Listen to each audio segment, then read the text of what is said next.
જય શ્રી કૃષ્ણ. જય હો, મંગલમય હો. આપણા પિતૃઓની ઈચ્છાઓ, આકાંક્ષાઓ, ભાવનાઓ, એમના અધૂરા કાર્યોનો વિચાર કરવા શક્ય હોય તેટલું એમનું કાર્ય પૂર્ણ કરવાનો સંકલ્પ કરવાના આ દિવસો એ આપણે સમજીએ અને એને આપણે અમલમાં મૂકીએ, એ સંકલ્પ પૂરો કરીએ. એનું નામ જ શ્રાદ્ધ. આપણો ધર્મ અતિ સરળ છે, પ્રાપ્ત કરવો સુલભ છે. ગીતામાં ભગવાને કહ્યું છે, યુક્ત આહાર વિહારસ્ય. યુક્ત આહાર કયો છે? ભૂખ્યો રહે નહીં અને ખાતો બેસ નહીં. ભૂખ્યા પેટે કે ખાતો રહીને યોગ નહીં થાય. શરીરને ફાવે તેવું ભોજન કરવાનું છે, જીભને ભાવે તેવું નહીં.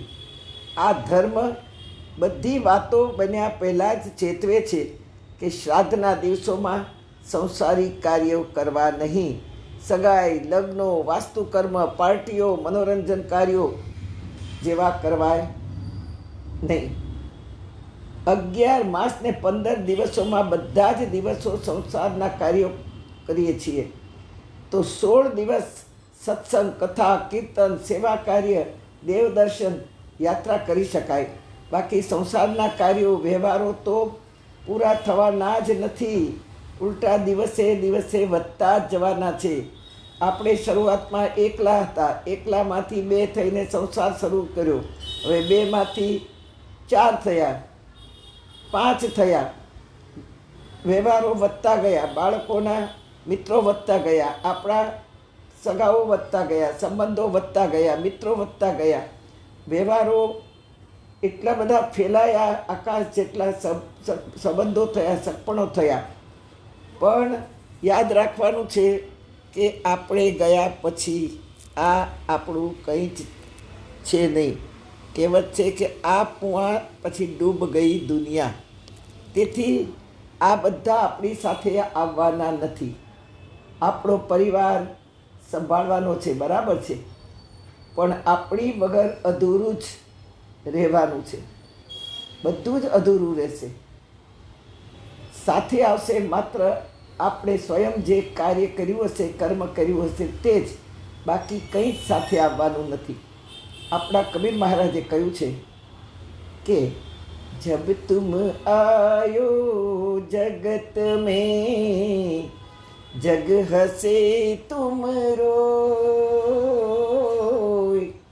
ऐसी करनी कर चलो, तुम हंसे जग रोय कबीरा, तुम हंसे જગ રોય. એક સરસ ઘટના ઘટી. નાનું એવું ગામ, પચરંગી પ્રજા રહે, બધામાં ભાઈચારો, એટલા બધા સંપીને રહે, એકબીજાને કામ લાગે અને બધા એકતાથી રહેવાવાળા. પણ કદી કોઈએ ધાર્મિક કાર્યો પ્રસંગો કર્યા નહીં. એક સાધુ મહારાજ વિહાર કરતાં કરતાં આ ગામમાં આવ્યા.